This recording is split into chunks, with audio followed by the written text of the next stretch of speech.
Hello, and welcome to Sobercast. We provide AA speaker meetings and workshops in a podcast format. We are an ad-free podcast, and if you enjoy listening, please help us be self-supporting by visiting Sobercast.com, look for the donate link, and drop $1 or $2 into the virtual basket. Also, if you're a member of NA or have friends that are, please tell them about our other podcast, NAPOD. NAPOD features NA speakers and workshops in the same format as Sobercast.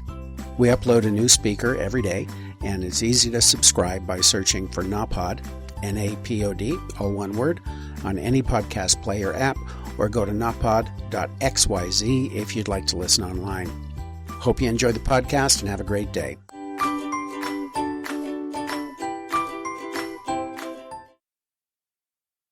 Thank you very much, and good evening, everybody. I'm a member of Alcoholics Anonymous. My name is Rick. Richard Leroy Hayter's what they named me when I was born. The only reason I say that is because there's a Richard Lynn and a Richard Dominic. So, thrilled to be here. Welcome to everybody. Thank you for coming out tonight.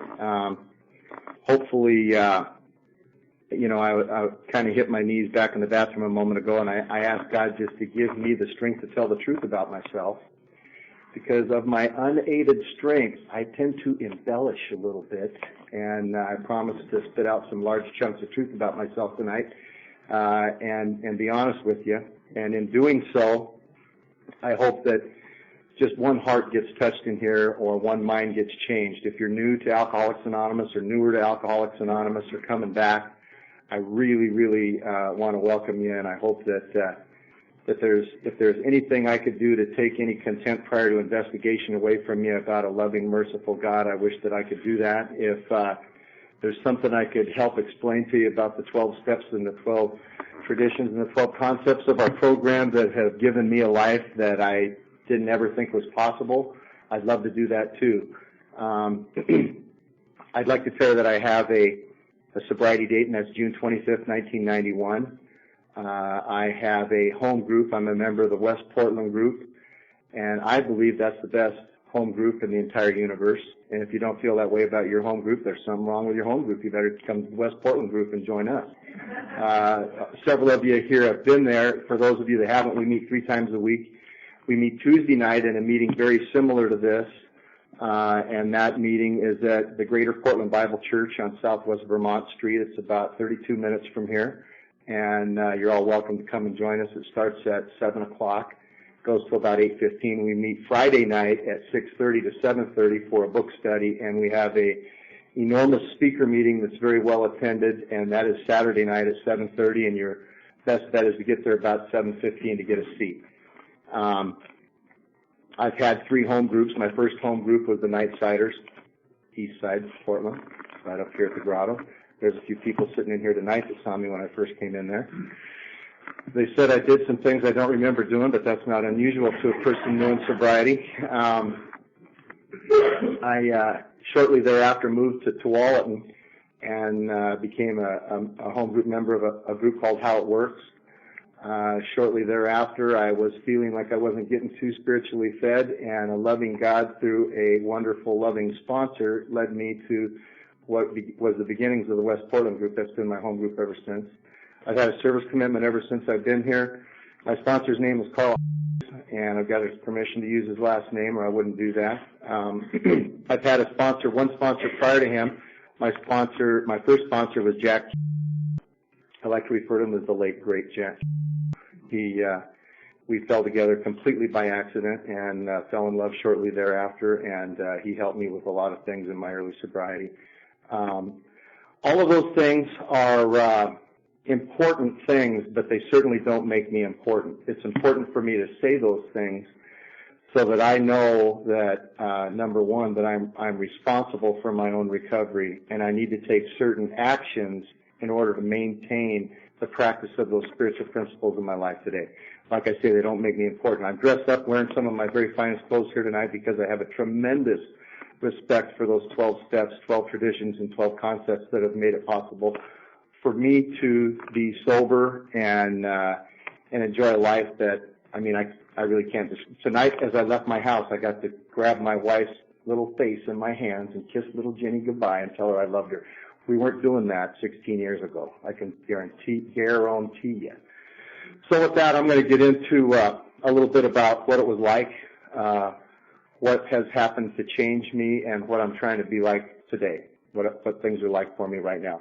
In the course of doing that, I may talk a little bit about the steps, and I might also talk about some problems in sobriety. A lot of times we hear from a lot of speakers that, you know, we're no longer dull, boring, and glum, and life is wonderful, but I've had some tremendous challenges in the course of the last 16 years, 15 and a half years of sobriety, and thanks to that loving God, I've been able to maintain that sobriety, and with the help of a wonderful sponsor. I was born on October 14th in 1952 in San Jose, California. And what I did with booze, I have no idea, because my mother was Welsh and Irish, and my father was 100% pure Cherokee Indian. Those are two ethnic disabilities around alcohol, or they can be. They don't make me alcoholic. I know a lot of Irish and Welsh guys that aren't alcoholic, and I know a lot of Cherokee Indians that aren't alcoholic. But it definitely affected my personality, and I know a lot of people from those ethnic groups that definitely are alcoholic. We see a lot of Irish Catholics around here. Religiously, I was a Southern Baptist, Lutheran, Mormon, Episcopal, Catholic. I've been through all those denominations, and my willingness to find God in the course of those actions was very limited.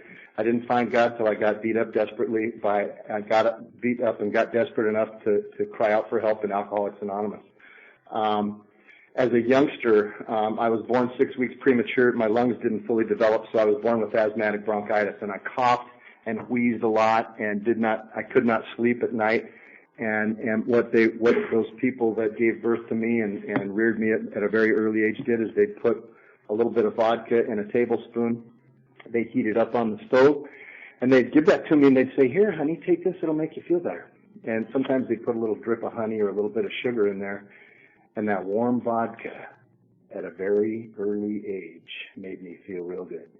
They were not lying to me when they said, "Take this, it'll make you feel better." Now, that didn't make me alcoholic either, but it gave me an old idea that I carried for a long time, that alcohol, other substances are going to make me feel better. And I took that warm vodka, and the cough went away. I could breathe, and I could sleep.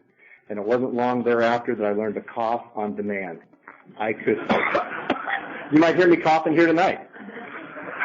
I've got some peach-flavored water. It reminds me of my old peach schnapps. You know, I didn't really drink peach schnapps, but anyway, that's it. So coughing on demand became a skill real early on to get me that relief. I mean, the ease and comfort that our textbook talks about. Alcohol did for me as I grew up exactly what the fifth step did for me when I came to Alcoholics Anonymous. My fears fell from me when I drank. I was no longer frightened. I had a whole new outlook on life. I could look the world in the eye. I felt great. Without alcohol, I was a nervous little kid. My mother was trying to become a registered nurse, and she had a lot of problems that allowed her to get involved with prescription narcotics, and she left them laying around a lot. And one day when I was about 4 years old, I picked up a couple of these little white tablets that were on her place where she was hanging out watching television all the time. And it was about 4 o'clock in the morning. They heard me run in circles in the living room saying, "Don't touch the coffee table. Don't touch the television. Don't touch the," you know. And I was nervous and busy and acted like that my whole life. I don't remember a lot of my very young childhood. They said that I had a very overactive imagination and I couldn't sit still in school. Today they probably call that ADHD or something like that. They've got labels for it now. But I was a very, very busy kid, and I was very nervous and very frightened. And my family moved around quite a bit. My father was in the United States Navy when I was born, and we bumped around quite a bit. We lived in Quonset huts and small places, and when I was I think I was about 6 years old, my parents got a divorce, and that had a pretty major effect on me. I had two younger brothers by that time, one that was about 3 years younger than me and one that was 5 years younger than me. My father actually picked us up and took us to his mother's house. That's the Cherokee Indian side of the family. And oddly enough, there was no alcohol even allowed on that property, let alone in the house. My grandfather hailed from Oklahoma, and my father was the oldest boy of 7 children. There were 5 boys and 2 girls in that family, and myself and my 2 younger brothers made it 8 boys and 2 girls. And so a family of 10. My grandfather, who was the leader and the patriarch of that family, was a custodian and kind of a jack of all trades, so we were very poor. But I love that. I love that part of my life because my uncles were my heroes. They were like my older brothers, and my father actually was like my oldest brother. We had our own baseball team. We did a lot of stuff together, even though we had nothing. We had a lot of fun, but my mother, who had this nervous breakdown when they split up, got married to another guy in Seattle. And they showed up one day without me even knowing they were coming, and took my 2 brothers and myself and dropped us in the back of this car and took us up to Seattle to live with her and her new husband. That kind of freaked me out a little bit because here I left all of that camaraderie and all of that family that I had, and was taken to Seattle, and the few little belongings that we had fit in a couple little boxes. We didn't have much, but what we did have meant a lot to us. And one of the first things that happened when I got up there is my stepfather took me into one of the very first Nordstrom stores in the Seattle area and made me buy wingtip and saddle shoes, corduroys with cuffs on them, and shirts with button-down collars, and I absolutely hated it. I had worn-out T-shirts and Levi's that belonged to my older uncles and a pair of PF Flyers that definitely made me run faster and jump higher. I hated surrendering that stuff. And I thought he did that because he hated me, and I couldn't stand that guy for a long, long time. I carried that resentment with me for a very, very, very long time.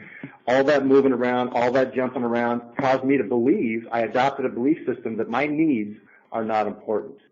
People don't tell me what's going on, they just tell me what to do.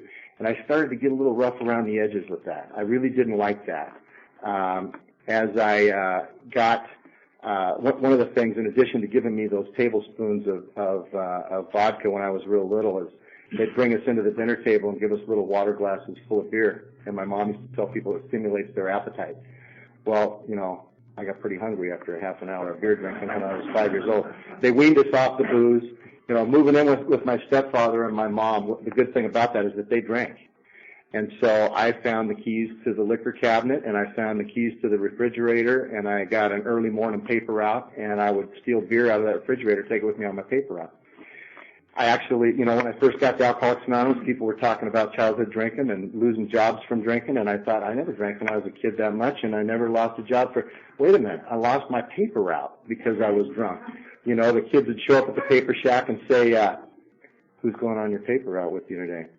And I'd say things like, Ann Hauser. Ann Hauser's going with us today. Or Schlitz, you know, is going with us. Or Carling, or whatever the beer was, you know, and I thought it was like nobody would know if I referred. We'd get drunk and throw papers all over the place. I mean, I never hit the right addresses. You know, it was a great time to just get going early in the morning. You know, I used to, we would sneak beer into school when I was in middle school and as a young kid, and my folks would have a lot of parties, and we would drink during those parties and drink the leftovers, and I found out that I was extremely, extremely frightened of other people. I didn't want to get to know people that much, but all this moving around had led me to be a real surface guy. So I would show you what I thought you wanted to see to be friends with you, but you never really knew who the hell I was. And I was like a chameleon, and that proved to be a helpful thing to me a little bit later on as I got older and became a salesperson, because I could mirror people real easy and persuade them to buy things from me. That's when I thought I got real powerful. But at a young age, it was not comfortable, and it was very, very hard for me to fit in. So, like I say, alcohol did a lot for me with that. That the fears falling from me and my confidence being all right, and alcohol really did everything for me, and I believe that it would do a lot for me if I tried drinking today. I believe it would take me to an unconscious place and drop me out right where I've never been arrested, I need to tell you that, and I should have been. I mean, I drank and drove every day of my life. When I first got sober, I had to have something cold between my legs when I was driving because I drank all the time while I drove. But the fact that I'd never been arrested seemed to me when I first came to AA like maybe I don't belong here because I've never been to jail. And I had some circumstances that led to me actually I take meetings into the Multnomah County Jail right now. And there was a time when I thought I wouldn't be able to do that because I'd never been arrested. Well, talk about alcoholism, alcoholics starting out in their heads sometimes. So as I grew older, I ended up in the Navy. I was getting in the very, very, very end of the Vietnam War. It was about 1970. And I found myself in trouble with the draft board, and my father convinced me, instead of running away and going to Canada, that I should join the Navy and see the world and wear those bell-bottom pants and meet all those girls that love the uniforms and have a roof over my head every night and drink like a real sailor. And that last part caught my attention. So, I joined the Navy and I actually went up to Seattle where my mother was living and joined the Navy and off to see the world. Everywhere I went my whole life, I always fell in with you people. There's something about you people that's very attractive to me. I love alcoholics. I love Alcoholics Anonymous today with all my heart, all my mind, and all my soul, and I love alcoholics the same way. Even in high school, I went to live with my grandmother in Eugene to go to high school, and they started this thing down there at Sheldon High School in 1969, actually about 66, that was no attendance. We're not going to take attendance anymore. We're not going to give grades. It's open campus, and it's pass and fail, pass or fail. And I thought, great. That's my kind of program. I can drink. I can do whatever I want to do. I can screw around and pass. I mean, anybody can get a D, and I was good at getting Ds. So, drinking was something I always fell in with. I did a lot of other substances. I wasn't a specialist with drinking, but that's where it started and that's where it always ended. I got to the point where the last 2 years of my Navy enlistment, about the last year and a half, they were taking volunteers to come to Portland, Oregon to train reserves up here. And there was no Navy here at that time. This was about 1975, about 1974.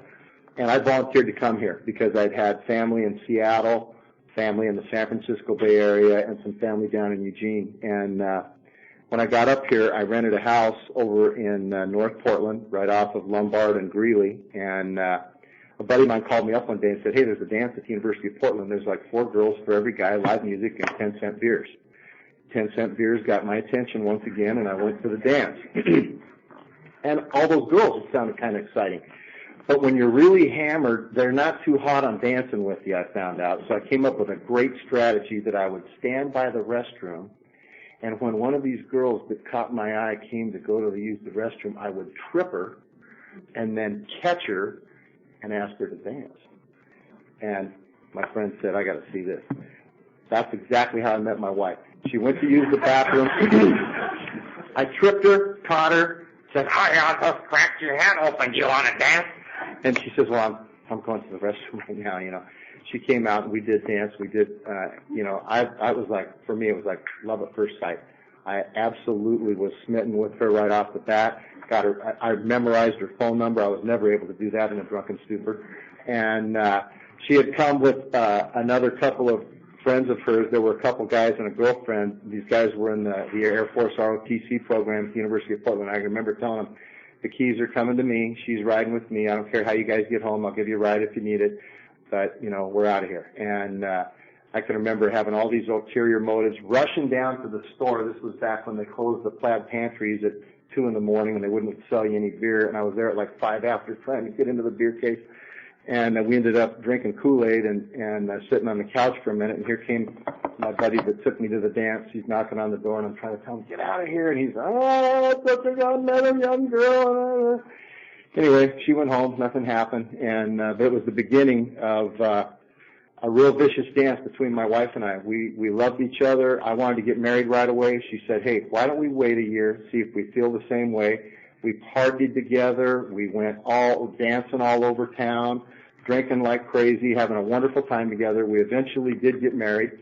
I did get out of the Navy. She convinced me to go back to college.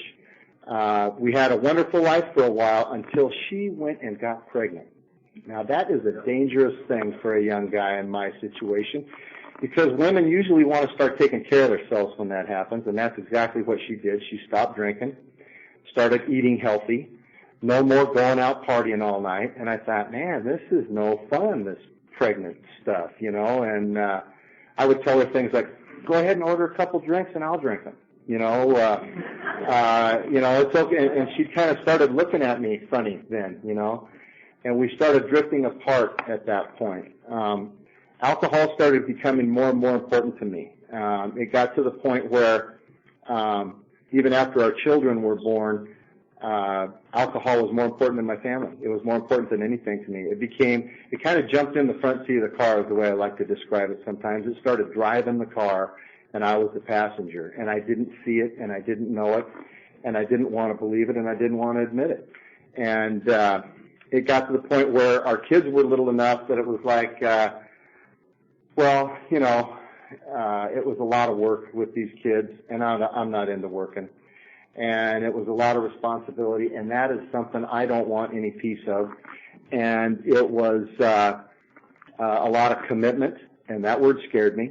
And I hated being obedient, and I hated doing things. I mean, I wanted to just go get loaded, and that's all I wanted to do. And if I came home, I wanted them to worship me, fix me food, do whatever I needed them to do, but just leave me the hell alone and don't talk to me about my drinking. And obviously that didn't occur. And so eventually I quit coming home. I mean, I'd say, okay, I'm going to go play golf. I love to play golf. I'd go to play golf, and I'd never hit the golf course. And it would be like 2 or 3 days later, I'd call for a little while. Oh, well, I'm going to be a little bit late. I'll probably be home by like 8, maybe, and then I'd call back at 10. Well, we're doing something real important here. Next thing you know, it would be the next day or a couple days later I'd show up, and those receptions when I got home were not what I had really desired or expected. She wasn't real thrilled to see me, and the questions of, where have you been? Are you drunk? They got me a little bit angry, and I started putting my fists through the wall. I started having these huge displays of anger and fierce, manhood for this little girl that's only, 5 feet tall. I even struck my wife. I started hitting my wife, knocking her around, scaring the living hell out of my kids. When I would come home, it was like somebody had lobbed a hand grenade into our living room. They just all scattered, Then the kids would kind of peek around the corner and see if we were going to have a fight or not. And, so life was not looking too hot. And it got to the point where I got an invitation one day to get some help or get the hell out of that house. And that was the turning point for me. I was 37, about 38 years old, and I knew I really had come to that point where I knew the party was over. I knew that I was wondering, do other people feel like I'm feeling? Do they? It seems like people are having an awful good time, and I was not having a good time. My normal day would start about 3 o'clock in the morning, waking up in a puddle of my own fluid, wondering where in the hell I was at, shaking uncontrollably, looking for that bottle to kind of calm my nerves a little bit and try and get a little bit more rest, pass out a little bit again if I could, stumble into the shower early in the morning, try and get ready to go to work. I was absolutely incapable of doing anything at work. Once I got in the shower, I turned bright red. I couldn't quit sweating. I started shaking violently. I had to have alcohol in my system around the clock. It was a necessity. It was no longer a hobby. It was no longer in the fun phase. And but I wanted to think I was enjoying myself with drinking. I mean, that's the insanity. That's how insane I was about it. And I thought my wife wanted me to stop because she wanted me to quit enjoying myself. And I remember complaining to people, God dang it, it's the one thing I enjoy doing. Did I enjoy that? And I didn't. And when I heard the word alcoholic, I thought, no, I'm not an alcoholic. I've got a job, I've got a car, I'm living in this house. I've got this wife that I haven't spoken to for about 4 years. I've got these kids that run like a hand grenade's been dropped. I'm not an alcoholic. And I ended up. She had made an appointment for me to go see a counselor, and I thought it was a marriage counselor. And it was actually another alcoholic. And he started talking about how he felt when he drank, how he felt during his drinking, and how he felt after his drinking. I got tuned into this guy. And I thought, man, this guy knows what's been going on with me. And I thought, who's been telling him how I feel? And I kind of connected with this guy. And he told me that I had a fatal progressive disease. And I thought, I kind of like that. Because up to that point, I had been so ashamed of the things that I had been doing and felt like it was a weakness, a lack of willpower. Something was wrong with me. I was convinced I was out of my mind with insanity. Didn't know what to do about it. But I was willing in that narrow moment to seek some kind of help. I had a real small window of opportunity there, and I had agreed with him. I was like, okay, I got this. What do I do about it? He said, if I'm you, I'm going to St. Vincent Hospital. I'll arrange for you to talk to somebody. They'll get you into a program over there. So my appointment to go to the hospital wasn't for 3 or 4 days after I was talking to him. And I'd thrown away all the paraphernalia, gotten rid of all the booze. I was a little bit frightened. I had a willingness to want to learn about a different way without the booze, but I was really having a tough time without it. And by the 3rd or 4th day, when I started to be able to eat some food and feel a little bit better, I thought, this is a big mistake, going to this hospital. I can't be going over there. I'm feeling pretty good. I really don't have a problem. I haven't drank for 2-3 days now. I can't be alcoholic. Alcoholics have to drink every day. And so I went in there to this interview, and they were asking me a bunch of questions, how I felt. They said I didn't look too good. At that time, I weighed about 250 pounds. My liver was a little distended. It was real tender. My face was as red as a tomato. My eyes were like the chameleon on the Budweiser commercials. I couldn't focus in any one direction, but I felt good, I thought. And they asked me, how much are you drinking? I said, well, I'm drinking about 23.5 ounces a week. And they kind of looked at me and said, 23.5 ounces? How do you? And what I had done is I thought, well, the average guy probably is drinking 2 or 3 beers a day, say 3 beers a day. 6 times 3 is 18. And then maybe 5 beers on a Sunday or a Saturday. So that's like 23. And throw another half in there just for good measure. 23.5.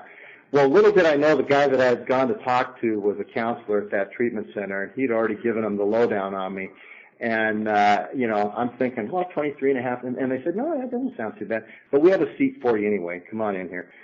So I'm a product of a treatment center, and I'd like to tell you that I was an A student in there, but I wasn't.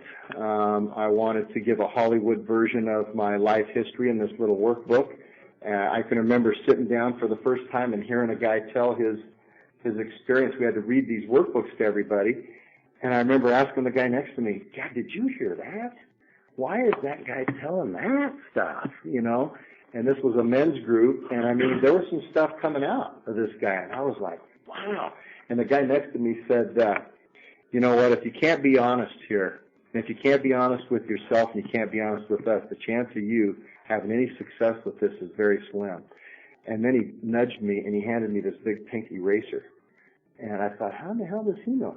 And he said, here, you might need this. You can start yours over. And I had to erase all my stuff and get going on my workbook again. I'm very grateful for that treatment center for one thing. They directed me to Alcoholics Anonymous, and that's where I found the Nightsiders. I had a friend of mine, Ken Downey, actually, he's no longer with us, and he had come by and 12-stepped me when I was at work one day before I had quit drinking, and he told me his story, and he told me if I ever wanted to stop drinking and I didn't know how to do it, he told me things like, this morning when I left my house, I gave my wife a kiss goodbye and told her I loved her, and you probably do that. And I remember telling him, well, we're not into that right now. And he said, and you probably can stop at that saloon and have a couple of beers and go home and be a great family man and a wonderful father. And I was like, yeah, probably. And you've got life life's manageable, life's under control. And I was like, well, yeah. And I remember telling people, that Ken, he went to college with me, and I remember telling him, that guy is a born-again nut. He's lost it. He's talking about God. He's got this story of all this stuff, and he's freaked out. And people that I would tell that to were looking at me like, yeah, look at you. And so the treatment center that I remember calling Kenny when I got in trouble and saying, you won't believe what happened to me. And he goes, oh, no, I believe what happened to you, And he said, there's a great meeting on the back side of the grotto, and if I'm you, I'd get my rear end up there, and, I'll meet you there. And it starts at noon every day. Get up there about 10 to 12, grab a seat in there, and I'll be in there, and I'll meet you. And I went up there, and I ran to the back of the corner, sat on the couch. There was a couch over there. I sat in the corner of the couch on my hands and just kind of sit there, and people come in and kind of look at me, didn't know who the hell I was, and I wasn't talking to anybody. And he didn't show up that day. So I sat there, kind of looked around. As soon as the meeting was over, man, I blasted out of there, went back and called him up and got really mad at him for not showing up. And he said, look, I had some things at work. I'm sorry I didn't get there. I'll be there tomorrow. Meet me there tomorrow, and I'll for sure be there. So the second day I went there and I introduced myself to a couple people. I went back to get a cup of coffee and kind of raised my hand a little bit, and this lady hugged me. And that freaked me out. Well, she's hugging me. And, I ended up sitting down again, and then at that meeting I actually laughed. Somebody said something there, and I hadn't laughed in a long time. And I can remember, they're talking along about these things, and I'm kind of relating to something, and then something struck me, and I I caught myself, and I thought, am I the only one and people looked at me kind of, he's laughing, and I was really angry because he didn't show up. I left there again, called him back. The third day he came to pick me up and brought me to the meeting. So I was there 3 days in a row, and I heard some stuff that confused me, and I didn't know a whole lot about it, but I was required to go to 2 meetings a week, so I decided to go on Tuesday and Thursday every week to the grotto. And that was a great place for me then. I heard a lot of things there that didn't make a lot of sense, and I became a part of that group, and I eventually got a commitment there. I really wanted to belong to something. I wanted to finish something, and I can remember helping clean ashtrays with Melinda and learning how to make coffee, and they even let me make coffee before I actually had 90 days. That was a big thing. I thought, oh, God, I get to make coffee, Then somebody actually bought a timer where you didn't have to get there so early, and we could make it the day before, and, you had to make a fire in the wintertime to keep the place warm, and I loved that place. In my first year of sobriety, I was terrified to chair the meeting. Here these people seemed like they were gods to me and my idols, and I had to get up there and try and say something. Freaked me out to do it, but I was nervous, but I did it. And I found the people I was most terrified of at that group actually were full of a lot of love. And when I talked to them one-on-one, they taught me a lot of things. And I can remember I thought I was going to be the last newcomer in that meeting. And there were some other guys that came along, and I can remember the God stuff kind of got me a little bit. I wasn't hot on God. I mean, I didn't come here to find God.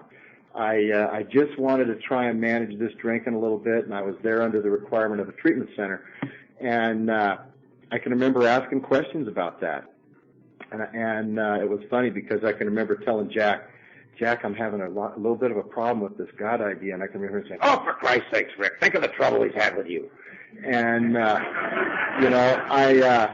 I remember another kid we were kind of after the meeting one day, and he goes, how do you find God? Where do you find God? And I can remember him saying, he's over there in the corner.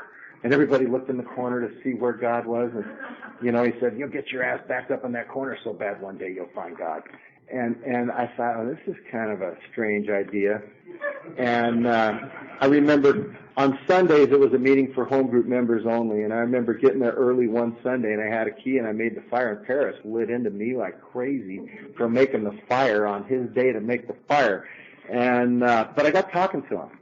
And I asked him about meditation. I was kind of nervous around him because he was like an older, tough guy. Everybody's birthday, he'd tell them, the next year sucks.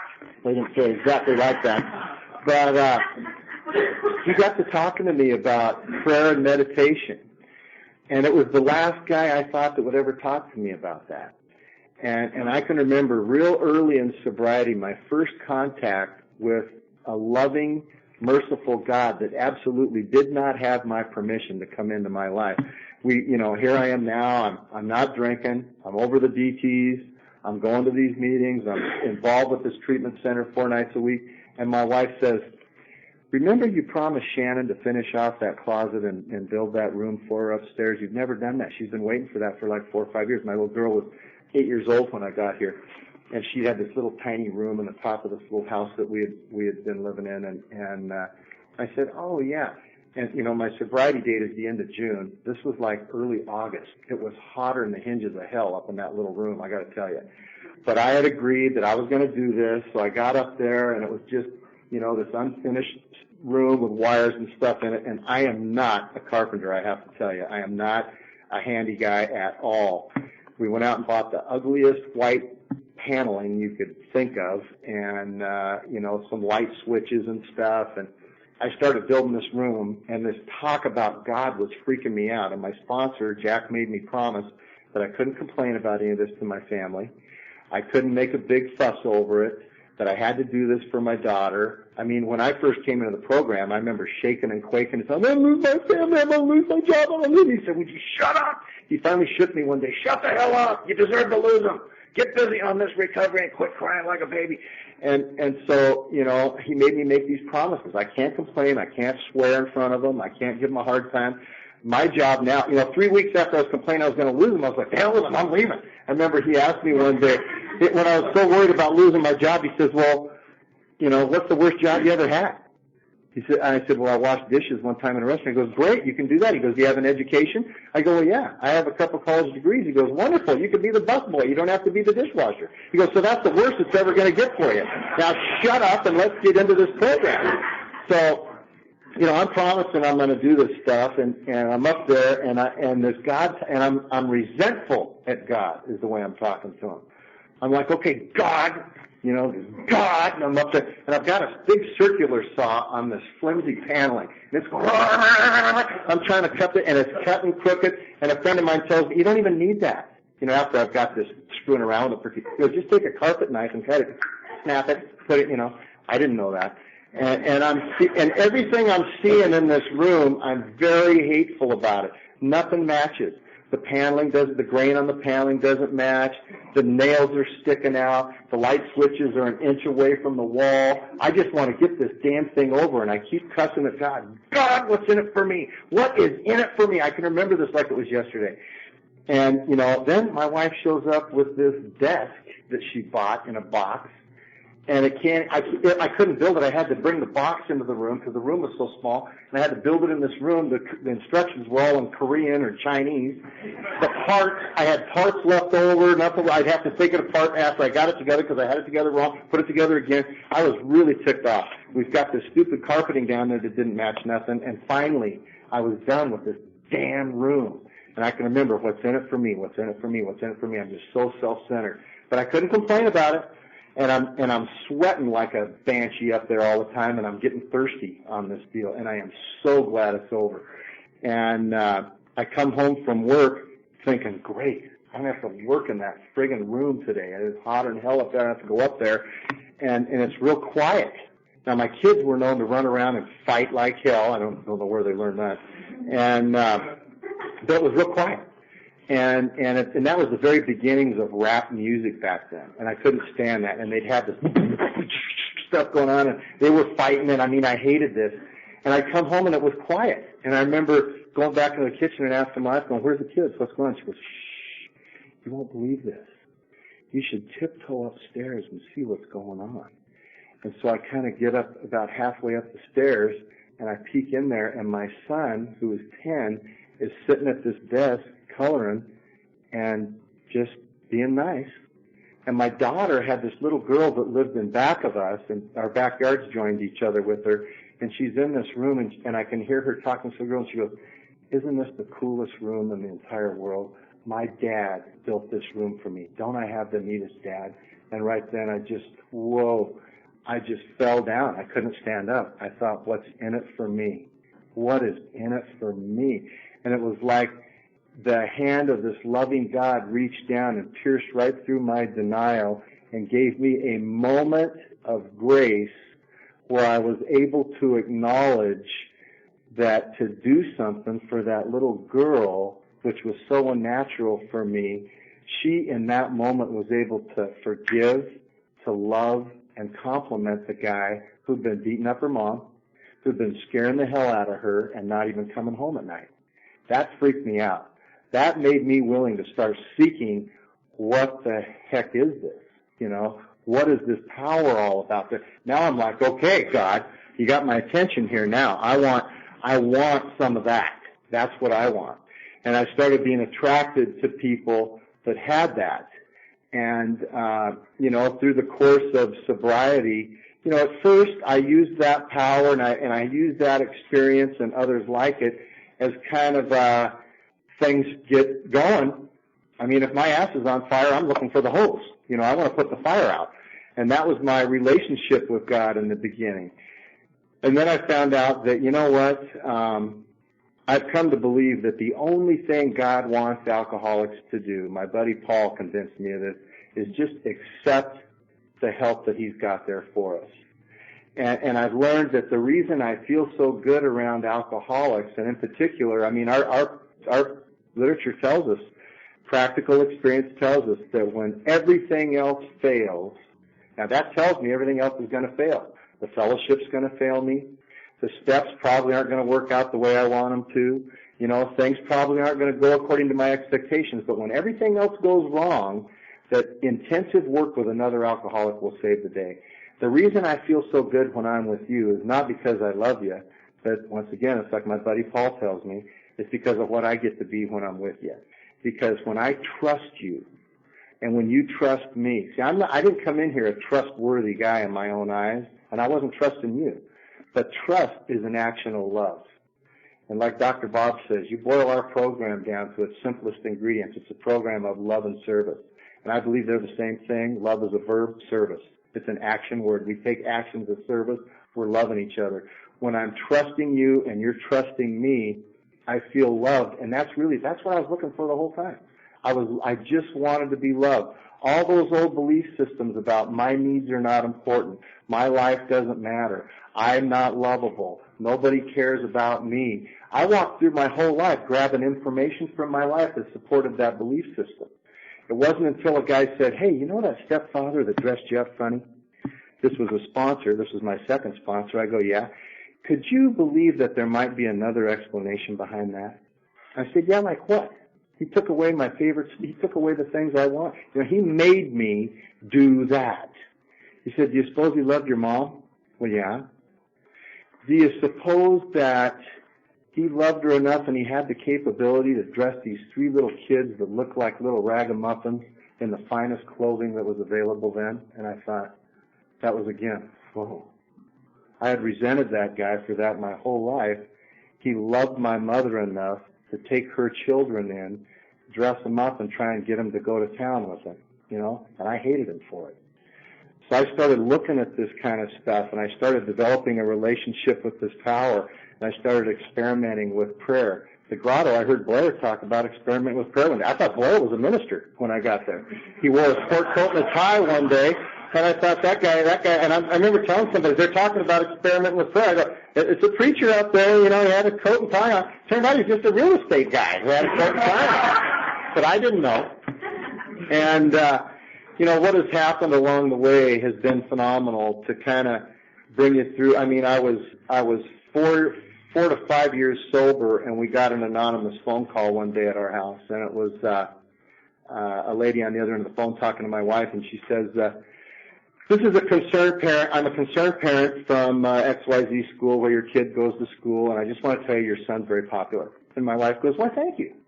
And she goes, well, let me tell you why he's popular. He's got fake IDs, bringing booze to all the parties. He's involved in a marijuana growing operation, and he is extremely popular. And if you don't get involved with what he's doing right now, chances are he's going to be in big trouble. That freaked us out because he had seen me go through all of this stuff, beating up his mom, doing all this stuff, and I taught him some good lessons. I taught him to be a great liar. I taught him to cheat and steal. With all of my behavior, I had taught him this stuff, and he was putting it to good use.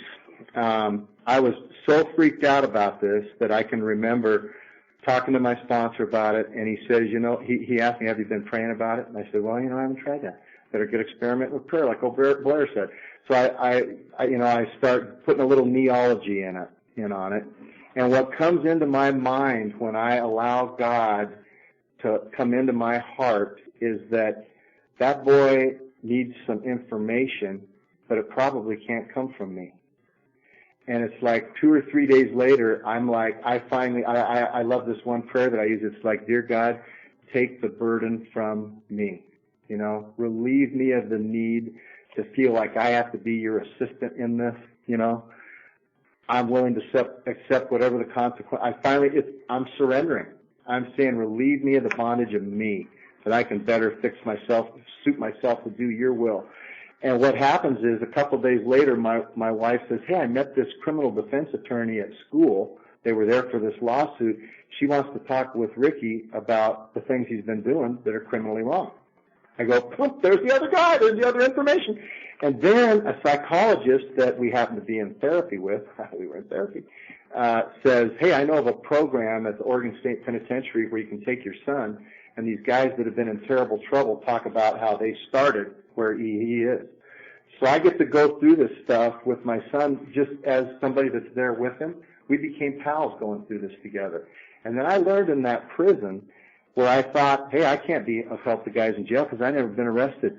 I learned that there's no difference between me and those guys, just that I never got caught.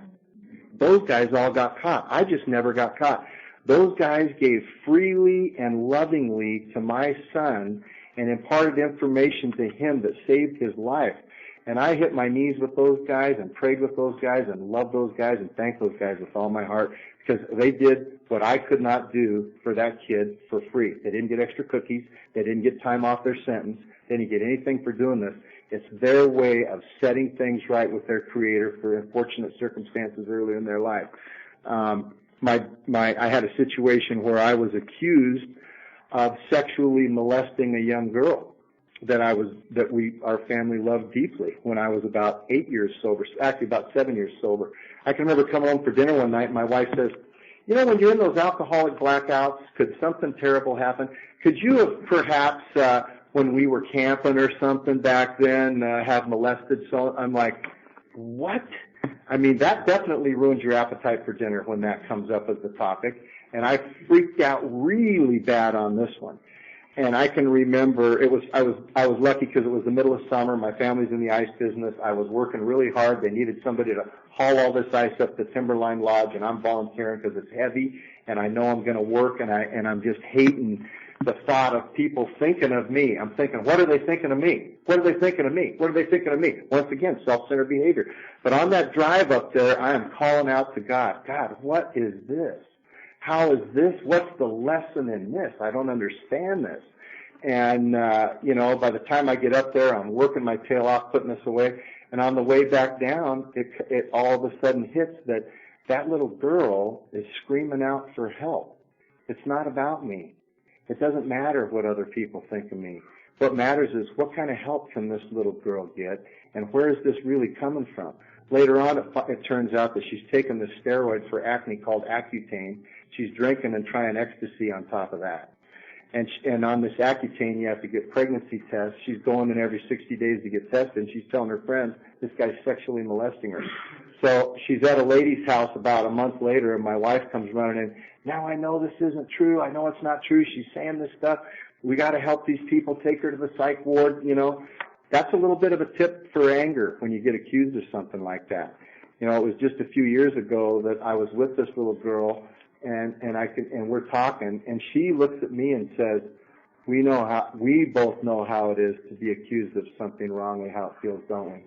And I got to look at her and say, yeah, we do. We really do. This last few years, to bring you current, I'm still married to the same woman.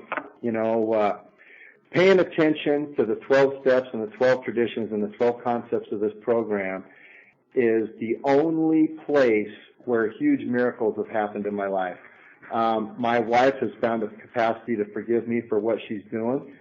We've been married. We celebrated our 30th anniversary last year, and I get a lot of people that would come up to me and say, Rick, you've been in this relationship for such a long time. I've had this problem. I'm going, hey, wait a minute. I'm the guy that tears them up. She's the one you ought to be talking to. But I would give advice. What's that all about? Look at me. I know something.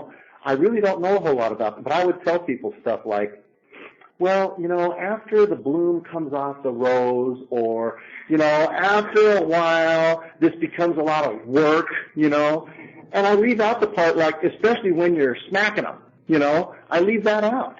And they think, oh, okay, I had no business giving that advice.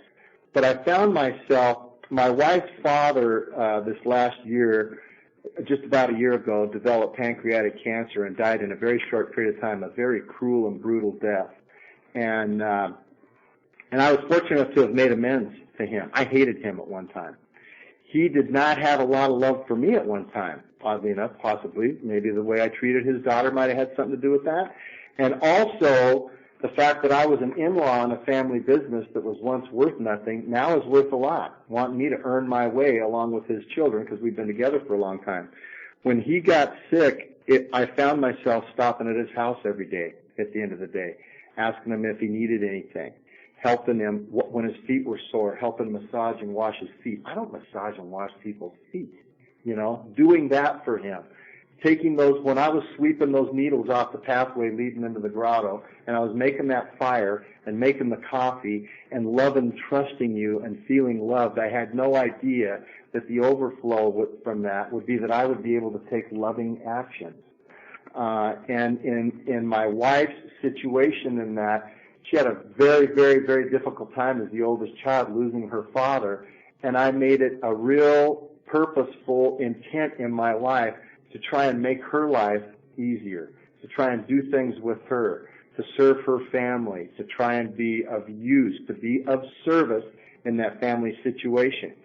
My wife takes a group of kids to New York City for a week. She's a school teacher, and I'm on the way to pick her up at the airport at 11 o'clock at night, which I may have bitched about this in the past. 11 o'clock, come on, can't you take her? But I'm on the way to the airport, and I find myself excited to see her as if it was the first time I met her at that dance.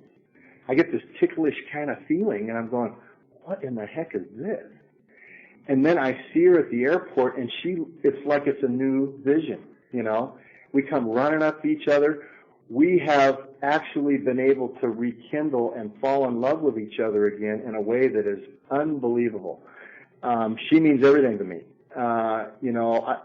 In fact, I'll tell you how self-centered I am. Her name is Virginia. When I first met her, all her friends called her Ginny. I'm like, I don't like that. I don't like that name. That sounds like some kind of old barnyard animal. Like the Ginny out in the barn. I'm going to call you Verge. She hated that. I called her Verge for 20 years. 20 years. Verge. She just hated that. Now, it was about 5 years ago, I thought, I'm kind of slow on this. I'm thinking, maybe I'll call her the name she likes to be called, So now when I leave in the morning, I kind of tickle her feet at about 6 o'clock and say, little Jenny, time to wake up. And she smiles, I think, God, I've been missing this. This is what I've been missing. I can start the coffee and just to call her the name that all of her friends have called her. What a retard I am. A couple of years ago, my son, they told us, this kid's got everything in common with him as everybody on death row. Don't plan on him graduating from high school. He's definitely not going to college. Well, he had one of his best friends die about 5 years ago, didn't wake up after falling asleep that night. No drugs or alcohol involved, just didn't wake up. Who does he call? He called me. He wanted to call me to talk to me about one of the deepest losses that he had. What a privilege for my son to call me instead of his mother as a result of this program. My daughter decides that she's had problems all her life with these men. She's gay. Who does she tell about that?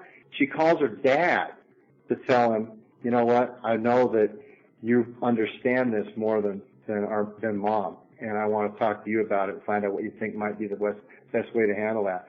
I get to tell my daughter, hey, you're my daughter. I love you no matter what. If this is the decision that you make and this is the life that you live, that's your decision. I'm going to love you. You can, I don't care what your lifestyle is, I do care. And don't get me wrong, I don't have to believe the way you believe, but my love for you is never going to change. And I love you unbelievably. I would never have been able to tell that to my daughter without the gifts of this program. We are so close today, it's unbelievable. She calls me all the time. I met her partner this last Christmas, came over. I love her as much as my daughter. It's incredible. She's a wonderful young lady. My son graduated. He did graduate from college. My wife used to have these dreams. Wouldn't it be nice to live in a new house? Like, are you friggin' retarded? You know what a new house was going to cost me? Wouldn't it be nice if our kids could go to college? Are you out of your mind? What college I stomped all over her dreams. It ended up, sobriety, once again, we ended up, circumstances led to us getting a new house while I'm doing the steps with other alcoholics. Circumstances led to these kids getting a car, and even the kid that was a criminal and that was no good and that was in trouble graduated from college. I asked him, what is it that you want to do? Oftentimes kids graduate from college, they have plans, they want to go and do things. And he says, I already know. I'm going to hike the Appalachian Trail. I'm going to start in Georgia, and I'm going to end in Maine. I'm going to hike the entire east coast of the United States. My alcoholic mind says, you little fart. Don't you even want to go camping first and see if you even like it? What a cruel, sarcastic thing that is to say. I didn't say that. What I said was, you're graduating in December. You don't leave until May. Why don't we talk about it while we work together on the weekends, and I can see how you plan this. We became such good friends over the planning of this trip, and he went and he made the trip. The beautiful thing about it, he came back from that trip cut out of a new piece of cloth. He's a different kid. He called me along the way when he had signals on his phone to talk to me about things like, how do you talk to God when you're really hurting? What kind of a question is that from a young kid hiking? I'm like, well, you just talk to him. You know, you just talk to God. He goes, I got a sprained ankle. I don't like thinking about. Then he calls me back and goes, you know what? I walked and I thought about God and my ankle didn't hurt and I made it. You know? And he said, the one thing I want to do, Dad, I want to get to the end of that trip. I want to stand up on the sign at the summit of Mount Katahdin with a sign that says, Happy Birthday, Dad, I made it. His plan was to get there on October 14th, finish the hike, and hold that sign up for me at the end of that trail. This is the kid that ran away from me, you know. I'm telling you, there are a million fantastic things that have come to pass for me as a result of taking an experiment with prayer, trying to do something for my family. The first time I stood up and said, I'm going into the other room, can I get something for somebody? They about fell over. They couldn't believe it. So getting out of myself, all the lessons, all the things I have learned in Alcoholics Anonymous has given me a life beyond my wildest expectations. And I firmly believe that I'm just beginning in this program at 15 years sober. I have just begun to make contact consciously with a power that I'm set free. I do not have to worry what's going to happen to me. I just got to release myself, open my heart and everything I've got to this power, do everything I can for you. The guys that I am privileged to work with help me by allowing me to work with them. I mean, we got to surrender to win here, you know. I used to think the word surrender was weak. It was give up, you know. And I look it up in the dictionary, it says to join the winning side. I'm like, oh, yeah, I'm surrendering. So today I give up. I mean, the book tells me all my problems. This power will solve all my problems. It solved my finance problem, my marriage problem, my parenting problem, my employer and employee problem, every problem of my life.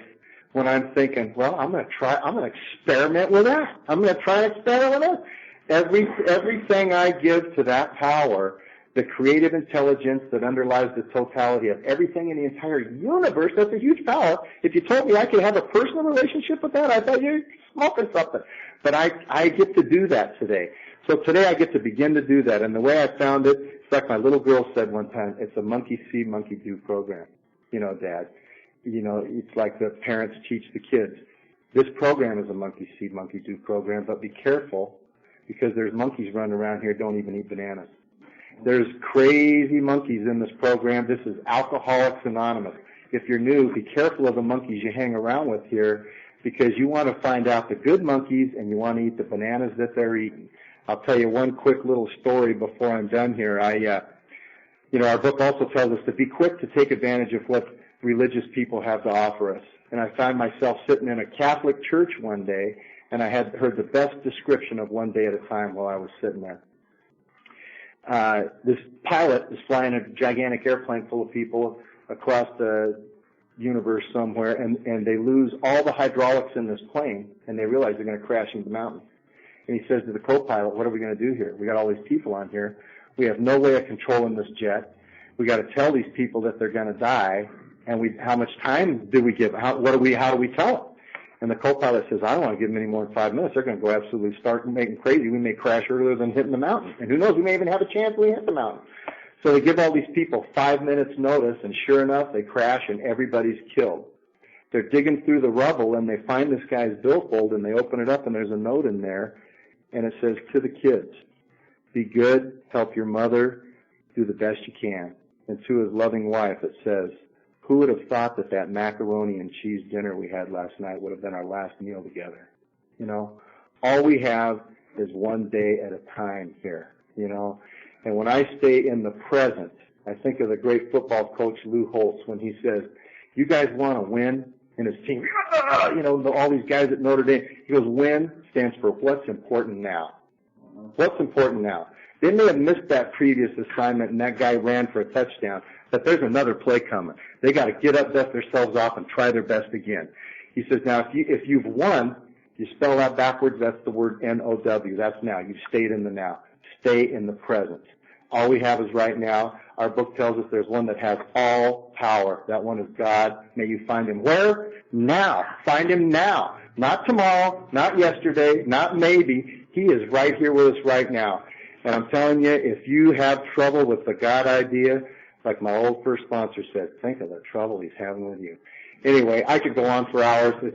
My time's up here. Thank all of you for being here. It's been great to be with you. I love each and every one of you. I'd say God bless you, but he already did because you're in a meeting of Alcoholics Anonymous. Okay, it could be worse off. It could be in an Al-Anon meeting. Thank you.